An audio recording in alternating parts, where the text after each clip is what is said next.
വസ്സലാത്തു വസ്സലാമു അലാ റസൂലില്ലാ വഅലാ ആലിഹി വസഹ്ബിഹി അജ്മഈൻ. എൻ്റെ പേര് ബഷീർ മുഹിദ്ദീൻ. കോഴിക്കോട് ജില്ലയിലെ നാദാപുരം അടുത്താണ് വീട്. ഹജ്ജ് യാത്രയുടെ ചൈതന്യത്തെക്കുറിച്ച് നമ്മൾ കേട്ട് കഴിഞ്ഞു.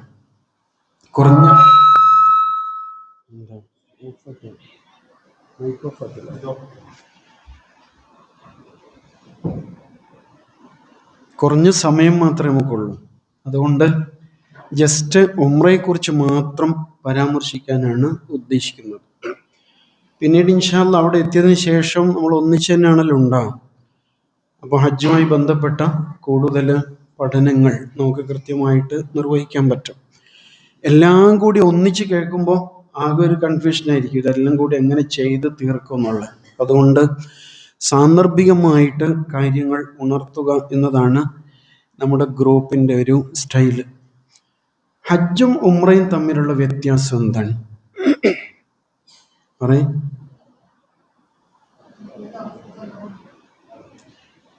ഒറ്റ വാക്കിൽ പറഞ്ഞാൽ ഹജ്ജ് സമയബന്ധിതമായ കർമ്മമാണ്, അല്ലേ? ദുൽഹജ്ജ് മാസത്തിൽ നിശ്ചിതമായ ദിവസങ്ങളിൽ മാത്രമാണ് ഹജ്ജ് സംഭവിക്കുക. ഉംറയോ? ഉംറ സമയബന്ധിതമല്ല. ഉംറ എപ്പോഴും നിർവഹിക്കാവുന്ന ഒരു അനുഷ്ഠാനമാണ് എന്നതാണ് ഒറ്റ വാക്കിൽ രണ്ടും തമ്മിലുള്ള വ്യത്യാസം എന്ന് പറയാം. നമ്മൾ പൊതുവെ ചൈതന്യത്തെക്കുറിച്ച് കേട്ട് കഴിഞ്ഞു, കൂടുതൽ കേട്ടുകൊണ്ടിരിക്കുന്നു. ഓരോ കർമ്മത്തിനും രണ്ട് തലം ഉണ്ടാവും. ഒന്ന് അതിൻ്റെ ചൈതന്യമാണ്, മറ്റത് അതിൻ്റെ കർമ്മശാസ്ത്രപരമായ ചട്ടക്കൂടാണ്, അല്ലേ? നിസ്കാരം അങ്ങനല്ലേ? നമസ്കാരത്തിൻ്റെ പ്രയോജനങ്ങൾ എന്താണ് എന്നതൊരു വിഷയമാണ്. പക്ഷെ എങ്ങനെ നമസ്കരിക്കണം എന്നത് മറ്റൊരു വിഷയമാണ്, അല്ലേ? അപ്പോൾ കർമ്മശാസ്ത്രം എന്ന് പറയുന്നത് ഉംറയുമായി ബന്ധപ്പെട്ട് പറയുമ്പോൾ സാധാരണഗതിയിൽ തിരക്ക് കുറവാണെങ്കിൽ ഉംറ നമുക്കൊരു അരമണിക്കൂർ കൊണ്ടൊക്കെ ചെയ്ത് തീർക്കാൻ പറ്റും, അല്ലെങ്കിൽ ഒരു മണിക്കൂർ, അല്ലേ? അല്ലെങ്കിൽ ഒരു 2 മണിക്കൂർ എന്നൊക്കെ പറയാം, കുറച്ച് ക്ഷീണമൊക്കെ ഉണ്ടെങ്കിൽ മെല്ലെ മെല്ലെ നിർവഹിക്കുകയാണെങ്കിൽ. പക്ഷേ ഉംറയുടെയും ഹജ്ജിൻ്റെയും ചൈതന്യം എത്ര നാൾ നിലനിൽക്കണം? ജീവിതകാലം മുഴുവനാണ്, അല്ലേ? കർമ്മം ഒരുപക്ഷെ 1-2 മണിക്കൂർ കൊണ്ടാണ് പൂർത്തിയാകുന്നതെങ്കിൽ അതിൻ്റെ ചൈതന്യം ജീവിതകാലം മുഴുവൻ നിലനിൽക്കേണ്ടതാണ്. ഉംറയിൽ ആകെ എത്ര കർമ്മങ്ങളുണ്ട്? ആകെ 4 കാര്യങ്ങൾ മാത്രമാണ് ഉംറയിലുള്ളത്. അത് എണ്ണി പഠിച്ചാൽ മതി. ഒന്നാമത്തെ എന്തായിരിക്കും? ഇഹ്റാമാണ്. 2 തവാഫ്, 3 സഅയ്, 4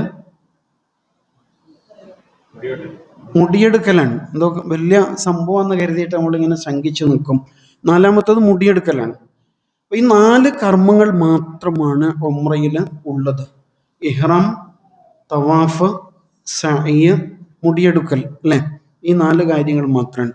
ഹജ്ജിലേക്ക് വരുമ്പോൾ കുറച്ചുകൂടി കൂടുതലുണ്ടാവും, അല്ലേ? ചില സ്ഥലനാമങ്ങൾ നമുക്കൊക്കെ അറിയാം. മിന അറിയാം, അറഫ അറിയാം, പിന്നെ ഏതാ? മുസ്ദലിഫ, പിന്നെ ജംറ, കല്ലേറ് നടക്കുന്ന മിന തന്നെയാണ് ജംറ.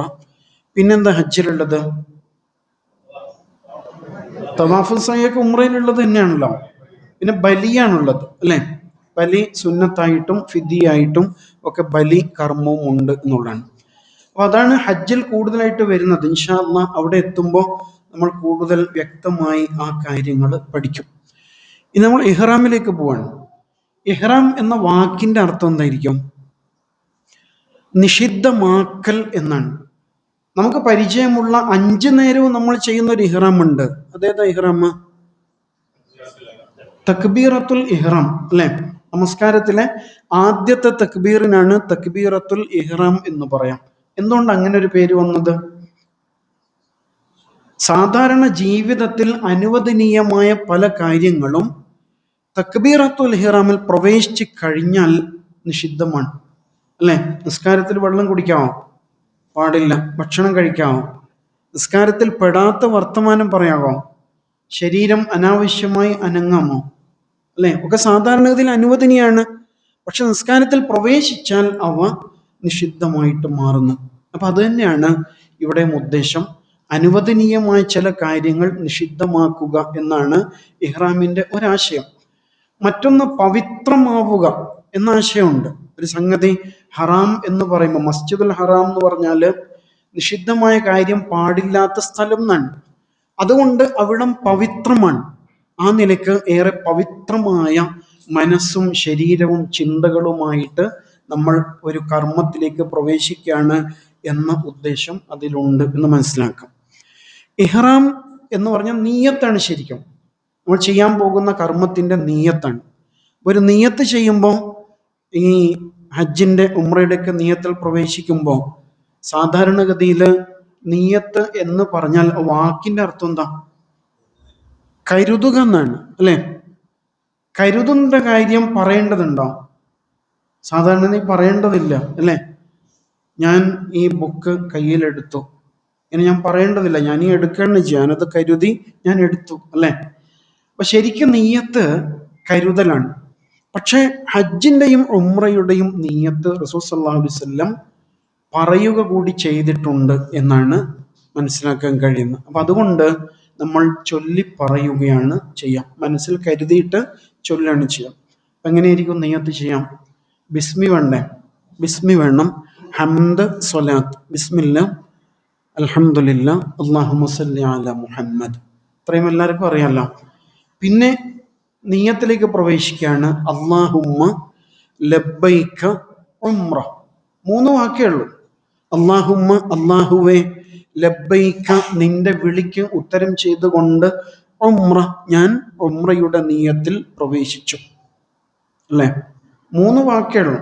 വേറെ പല സ്റ്റൈലിലും നിയത്തുകൾ ഉണ്ടാവും. ഏറ്റവും ചുരുങ്ങിയതാണ് നമ്മളിപ്പോൾ പഠിക്കുന്നത്. ബിസ്മി, ഹംദ്, സ്വലാത്ത്, അല്ലാഹുമ്മ ലബ്ബൈക ഉംറ. ഇനി ഹജ്ജാണെങ്കിലോ അല്ലാഹുമ്മ ലബ്ബൈക ഹജ്ജൻ, അല്ലേ? അത്രേ ഉണ്ടാവുള്ളൂ. അപ്പൊ ഉമ്മാക്ക് വേണ്ടിയിട്ട് ഹജ്ജ് ചെയ്യാണ് ഒരാള്, അയാൾ എന്ത് ചേർക്കണതിൻ്റെ കൂടെ? അല്ലാഹുമ്മ ലബ്ബൈക ഉംറത്തൻ ലി ഉമ്മി. ലി ഉമ്മി, എൻ്റെ ഉമ്മാക്ക് വേണ്ടി. പേരും പറയാം, ഫാത്തിമ, അല്ലേ? ലി ഉമ്മി ഫാത്തിമ. ലി അബി മുഹമ്മദ്, വാപ്പ മുഹമ്മദിന്. ഇങ്ങനെ കൂടെ ചേർത്ത് കൊടുത്താൽ മതി. അതൊക്കെ ഇൻഷാ അല്ലാഹ് സാന്ദർഭികമായി അവിടെ വെച്ച് നമ്മൾ നിയത്തിൽ പ്രവേശിക്കുന്ന സമയത്ത് നമുക്ക് ചെയ്യാവുന്നതാണ്. അപ്പം ഇങ്ങനെയാണ് നിയത്തിൽ പ്രവേശിക്കാം. അപ്പം അതിൻ്റെ മുന്നൊരുക്കം എന്ന നിലയ്ക്ക് ചില കാര്യങ്ങൾ ചെയ്യാനുണ്ട്. ശരീരശുദ്ധിയാണ് അതിൽ പ്രധാനം. നമ്മൾ യാത്ര പുറപ്പെടുന്നതിൻ്റെ തലേന്ന്, ഇപ്പോൾ 1-ാം തീയതിയാണ് നമ്മൾ എയർപോർട്ടിൽ എത്തുന്നതെങ്കിൽ അന്ന് കാലത്തോ അല്ലെങ്കിൽ തലേന്നൊക്കെ ആയിട്ട് ചെയ്യേണ്ട ചില കാര്യങ്ങൾ. നഖം മുറിക്കുക, സാധാരണ പോലെ നഖം മുറിക്കുക. മീശ ഉള്ളവർ മീശയൊക്കെ ഒന്ന് വെട്ടി ഒതുക്കുക. അതുപോലെ ശരീരത്തിലെ കക്ഷം, സ്വകാര്യ ഭാഗങ്ങൾ, അവിടേക്കുള്ള രോമം നീക്കം ചെയ്യുക. അതുപോലെ കുളിക്കുക, വുളു ചെയ്യുക. ശരീരത്തിൽ സുഗന്ധം പൂശുക. ശരീരത്തിലാണ് സുഗന്ധം പൂശുക. വസ്ത്രം, പുരുഷന് 2 കണ്ടും തുണിയാണ്, അല്ലേ?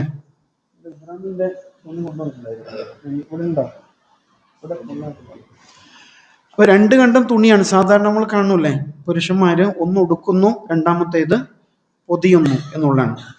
ആ രൂപത്തിലാണ് ഡ്രസ്സ് ധരിക്കുന്നത്. സ്ത്രീകൾക്കോ പ്രത്യേക വസ്ത്രമില്ല, വസ്ത്രത്തിൽ പ്രത്യേക നിബന്ധനയില്ല. അവർക്ക് പൊതുവെയുള്ള നിബന്ധന എന്താണ്?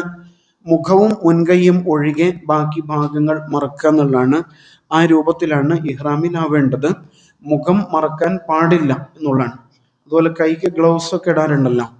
അപ്പോൾ അങ്ങനെയൊന്നും ഇല്ലാതെ മുഖവും മുൻകൈയും ഒഴികെ ഉള്ള ഭാഗങ്ങൾ മറക്കുക എന്നതാണ് സ്ത്രീകൾ ശ്രദ്ധിക്കേണ്ടത് എന്നാണ് മനസ്സിലാക്കുക. അപ്പം അങ്ങനെ നമ്മൾ ഇഹ്റാമിൽ പ്രവേശിക്കും. ഇഹ്റാം പല രൂപത്തിലുണ്ട്. നമ്മൾ ഇവിടെ നിന്ന് ഇഹ്റാമിൽ പ്രവേശിക്കുമ്പോൾ ഉംറയുടെ നിയത്തിലേക്കാണ്.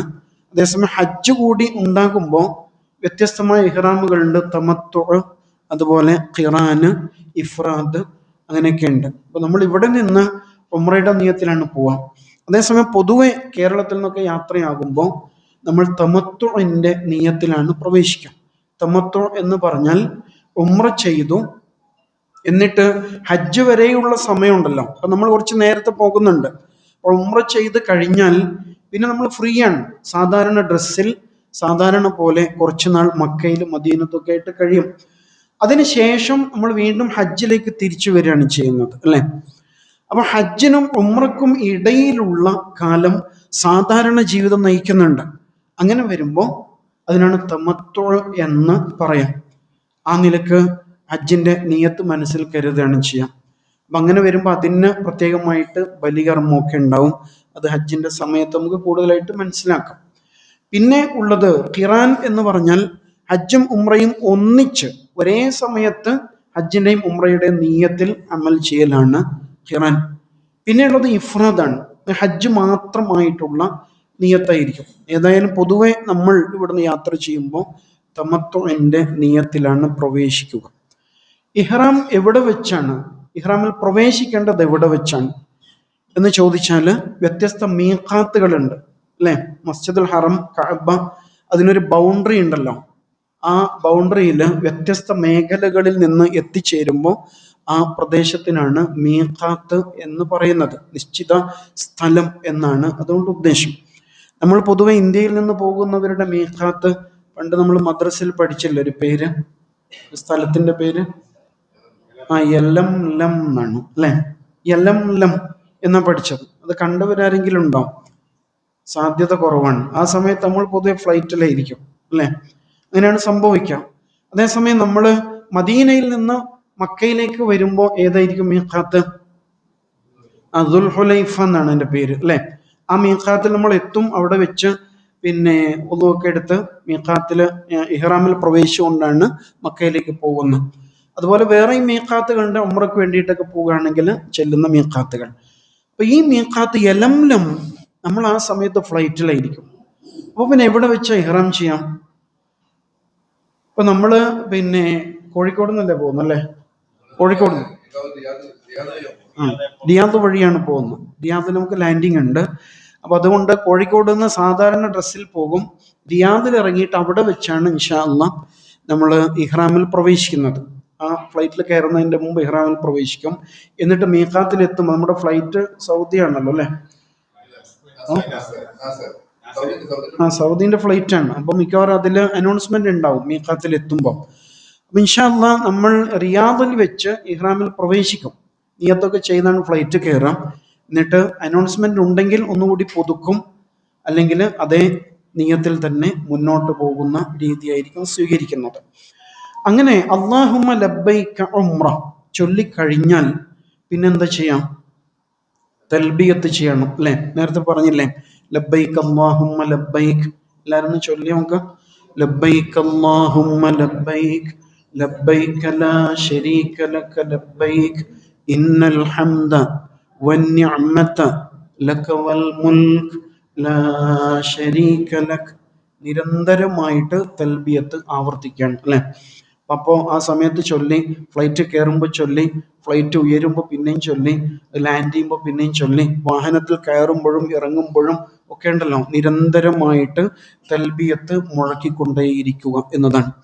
അപ്പൊ ഇത്രയും ആകുമ്പോൾ സ്ത്രീകൾക്കൊരു സംശയം ഉണ്ടാവും, പീരീഡ് ടൈം ആണെങ്കിൽ എന്ത് ചെയ്യും? അങ്ങനെ സംഭവിക്കുകയാണെങ്കിൽ എന്താ ചെയ്യാം? അവരിതുപോലെ തന്നെ കുളിക്കുക, എന്നിട്ട് പിന്നെ നിയത്തിൽ പ്രവേശിക്കുക. ഇഹ്റാമിന്റെ നേരത്തെ പറഞ്ഞ ചൊല്ലേണ്ട സംഗതിയൊക്കെ ഇല്ലേ, അതൊക്കെ ചൊല്ലി നിയത്തിൽ പ്രവേശിച്ചു. എന്നിട്ട് മക്കയിൽ എത്തുന്നു. മക്കയിൽ എത്തിക്കഴിഞ്ഞാൽ അവിടെ ഹോട്ടലിൽ കഴിച്ചു കൂട്ടാണ്. എപ്പോഴാണ് ശുദ്ധിയാകുന്നത്? ആ സമയത്താണ് അവര് തവാഫിന് വേണ്ടിയിട്ട് പോകേണ്ടത്. അപ്പൊ ഇഹ്റാമിൻ്റെതായ ചിട്ട പാലിച്ചുകൊണ്ട് ഹോട്ടൽ റൂമിൽ കഴിച്ചു കൂട്ടുകയും പിന്നീട് ശുദ്ധിയായി കഴിയുമ്പോൾ ഉംറയുടെ ബാക്കി ഭാഗം അഥവാ തവാഫ്, സായി, മുടിയെടുക്കൽ ചെയ്തുകൊണ്ട് പൂർത്തീകരിക്കുകയാണ് ചെയ്യേണ്ടത് എന്നാണ് മനസ്സിലാക്കേണ്ടത്. ഇഹ്റാമിൽ നിഷിദ്ധമായ കാര്യങ്ങൾ എന്തൊക്കെയാണ്? ഒന്ന്, നേരത്തെ പറഞ്ഞ സംഗതികൾ ഉണ്ടല്ലോ, നമ്മൾ നേരത്തെ ചെയ്തത്, ഇഹ്റാമിന്റെ മുമ്പ് ചെയ്ത കാര്യങ്ങൾ ചെയ്യാതിരിക്കാം എന്ന് പറഞ്ഞാൽ നഖം പിന്നെ മുറിക്കരുത്. ഇഹ്റാമിൽ നിന്ന് നമ്മൾ മുക്തമാകുന്നത് വരെ നഖം മുറിക്കരുത്, മുടിയെടുക്കരുത്, സുഗന്ധം പൂശരുത്, അല്ലെ? അതിന്റെ ഭാഗമായിട്ട് സോപ്പ് ഉപയോഗിക്കുമ്പോൾ പോലും നമ്മുടെ ഹോട്ടലിലൊക്കെ പിന്നെ സ്മെല്ലില്ലാത്ത സോപ്പ് ഉണ്ടാവും. നമ്മൾ പൊതുവെ നാട്ടിൽ ഉപയോഗിക്കുന്ന സോപ്പൊക്കെ സ്മെല്ലുള്ളതാണല്ലോ. അപ്പം അത്ര പോലും സുഗന്ധം ഉപയോഗിക്കാതിരിക്കുക എന്നതൊക്കെ അതുമായി ബന്ധപ്പെട്ട് മനസ്സിലാക്കേണ്ടതാണ്. അതുപോലെ ദമ്പതികൾ ശാരീരിക ബന്ധത്തിൽ ഏർപ്പെടരുത്, അത്തരം വർത്തമാനങ്ങൾ സംഭവിക്കരുത്, വിവാഹ അന്വേഷണം നമ്മളിപ്പോൾ പരിചയപ്പെട്ടല്ലോ. അപ്പോൾ മക്കൾ എത്ര ഉണ്ടെന്നൊക്കെ ചോദിക്കൂലേ. അപ്പോൾ പിന്നെ എൻ്റെ മോളെ കൊണ്ട് അയാളുടെ മോനെ കല്യാണം ആലോചിച്ചാലോ എന്നൊക്കെ തോന്നും. അപ്പോൾ ഇഹ്റാമിൽ അത് പാടില്ലാത്ത കാര്യമാണ്. പിന്നെ വേട്ടയാടൽ എന്തായാലും നമ്മൾ ചെയ്യില്ല എന്ന് കരുതാം. അനാവശ്യമായ വാക്കും പ്രവൃത്തിയും പോലെയുള്ള കാര്യങ്ങളിൽ നല്ല ജാഗ്രത പാലിക്കണം.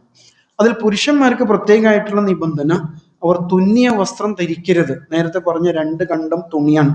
അത് ഇഹ്റാമാണ്. അത് എന്താണ്, ശരിക്കും ഒരാളുടെ കഫൻ പുടവയെ അനുസ്മരിപ്പിക്കുന്നതാണ് അല്ലെ. ആ നിലയിലേക്ക് നമ്മൾ അതിനെ മനസ്സിലാക്കുന്നു. ഇപ്പൊ ബനിയൻ, അണ്ടർവെയർ, ഷർട്ട്, സോക്സ്, അതുപോലെയുള്ള സംഗതികൾ ഒഴിവാക്കണം. തുന്നലുള്ള ചെരുപ്പ് പോലും ഒഴിവാക്കുക. ഇപ്പോൾ പൊതുവെ നമ്മൾ ഹവായി ചപ്പൽസ് ഉണ്ടല്ലോ, അങ്ങനത്തെയാണ് യൂസ് ചെയ്യുന്നത്. ബെൽറ്റ്, കണ്ണട, വാച്ച് പോലെയുള്ള ഉപകരണങ്ങൾ ഉപയോഗിക്കാം. പുരുഷന്മാർ തല മറക്കരുത്. കുട ഉപയോഗിക്കാം. അതുപോലെ തലയിൽ ഇപ്പോൾ ബാഗ് കൊണ്ടുകൊണ്ട് വന്നാൽ പെട്ടെന്ന് എടുത്ത് തലയിൽ വെച്ച് കൊണ്ടുപോകുന്നതുകൊണ്ട് കുഴപ്പമില്ല.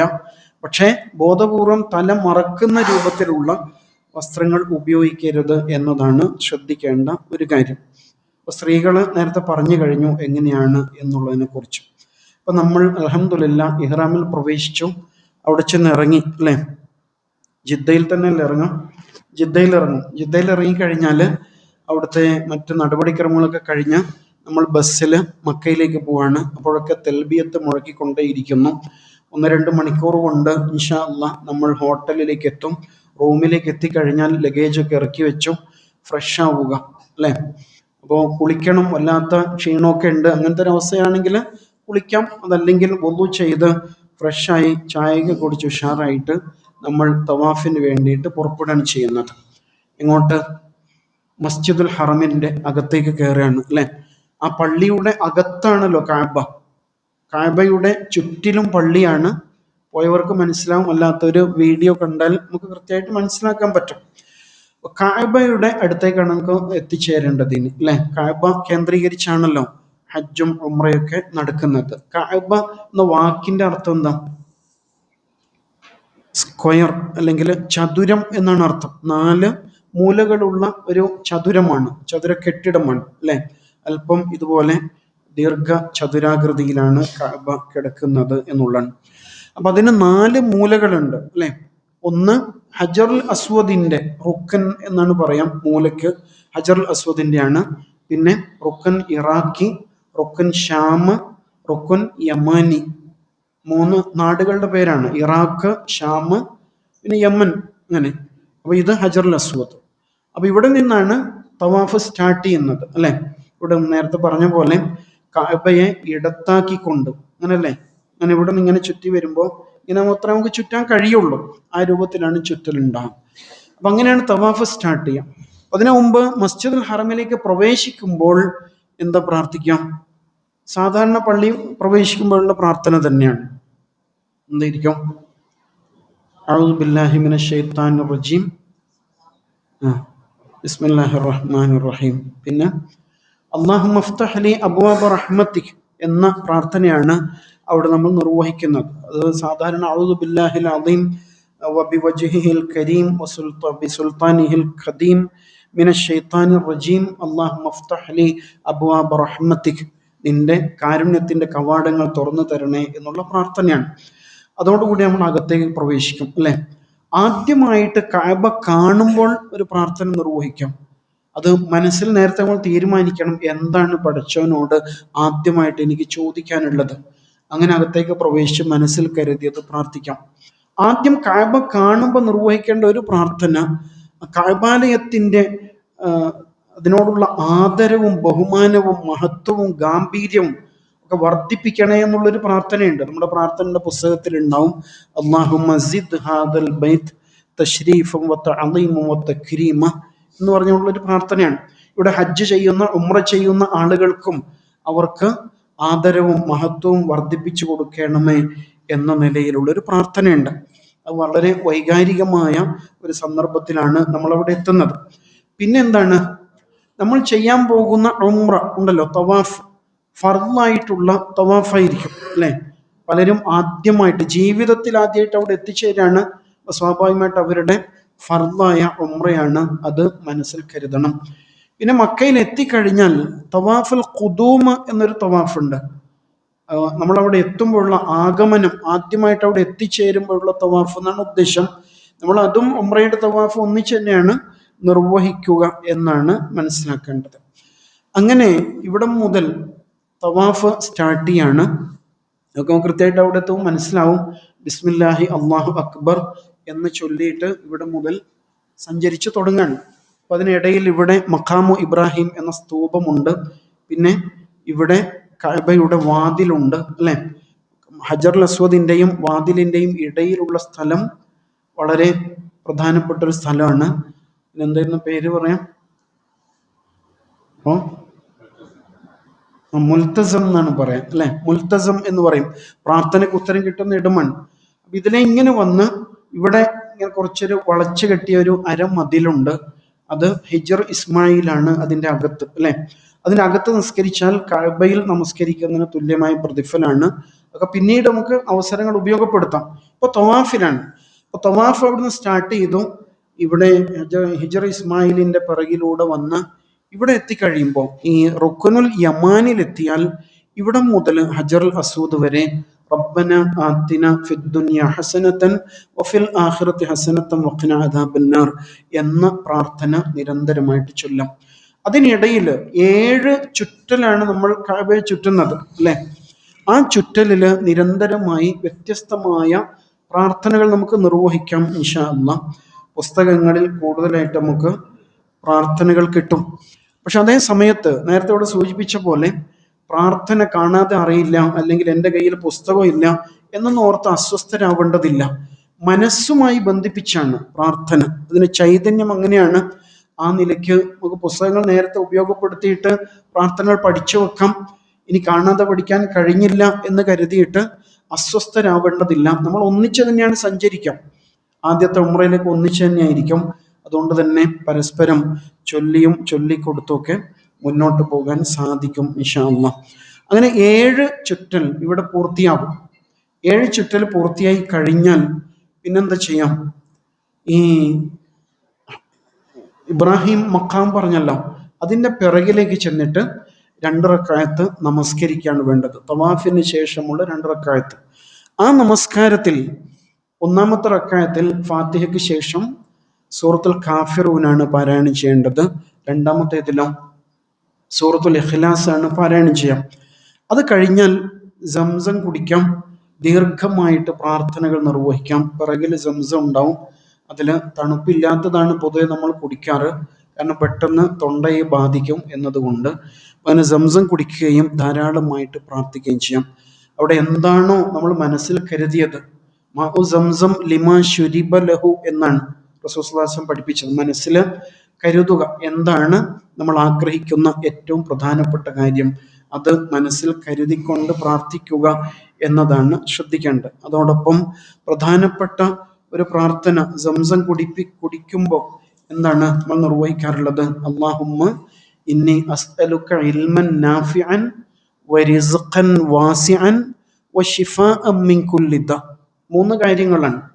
അല്ലാഹുമ്മ ഇന്നി അസ്അലുക ഇൽമൻ നാഫിഅൻ, പ്രയോജനകരമായ അറിവ്. രണ്ടാമത്തേത് റിസ്ഖൻ വാസിഅൻ, റിസ്ഖിൽ വിശാലത. മൂന്നാമത്തേത് ശിഫാഅൻ മിൻ കുല്ലി ദാ, എല്ലാ അസുഖങ്ങളിൽ നിന്നുള്ള ശമനവും. ഇങ്ങനെ പ്രാർത്ഥിക്കാം. അതോടൊപ്പം നിരന്തരമായ പ്രാർത്ഥനകൾ ഇൻഷാ അല്ലാഹ് അവസരം ഒത്തുകിട്ടുകയാണെങ്കിൽ ആ സമയത്തൊക്കെ നമ്മൾ ഒന്നിച്ച് തന്നെ ആ സമയത്ത് പ്രാർത്ഥന നിർവഹിക്കും. അത് കഴിഞ്ഞാൽ പിന്നെ സഅയാണ്, സഫ മറുവ ഇടയിലുള്ള സഅയാണ് നിർവഹിക്കേണ്ടത്. അവിടെ നിന്ന് മത്താഫ് എന്നാണ് തവാഫ് ചെയ്യുന്ന സ്ഥലത്തിന് പറയാം. ആ പരിസരത്താണ് ഇതുവരെ നമ്മൾ ഉണ്ടായിരുന്നത്. തവാഫ് ചെയ്തതും സുന്നത്ത് നമസ്കരിച്ചതും സംസം കുടിച്ചതും പ്രാർത്ഥിച്ചതൊക്കെ അവിടെയാണ്. അവിടെ നിന്ന് നമ്മൾ ബാബു സഫയുടെ ഭാഗത്തേക്ക് പോകണം. ഉംറയുടെ അടുത്ത കർമ്മമായ സഅയ് നിർവഹിക്കാൻ വേണ്ടിയിട്ട് സഫയിലേക്ക് പോകും. സഫ മറുവ 2 കുന്നുകളാണ്. നമുക്ക് പരിചയമുള്ളതാണ് ആ പേരുകൾ. വിശുദ്ധ ഖുർആനിൽ ഇന്ന സഫ വൽ മറുവത മിൻ ശആഇരില്ലാഹ് എന്ന ആയത്തുണ്ടല്ലോ. ആ ആയത്ത് ഇപ്പോൾ മനസ്സിലേക്ക് കൊണ്ടുവരണം. സഫയും മറുവയും അള്ളാഹുവിൻ്റെ 2 ചിഹ്നങ്ങളിൽപ്പെട്ട ചിഹ്നങ്ങളാണ്.